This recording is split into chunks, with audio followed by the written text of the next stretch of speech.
ভালো আছি, ভালো থেকো, আকাশের ঠিকানায় চিঠি লিখো। প্রিয়তমার মালা খানি বাউলেরি মনটারে।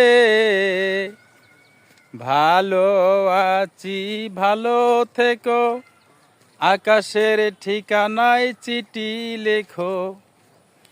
প্রিয়তমার মালা খানি বাউলেরি মনটারে।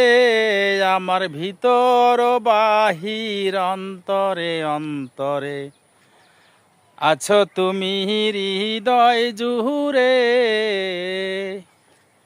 আমার ভিতর বাহির অন্তরে অন্তরে আছো তুমি হৃদয় জুড়ে। সম্মানিত ভিউয়ার্স, ভালোবাসার বিকল্প কিছু নাই, তাই বলি প্রিয় ভাই, ভালোবাসার মাধ্যমে সব কিছু জয় করা সম্ভব হয়। I love you all friend.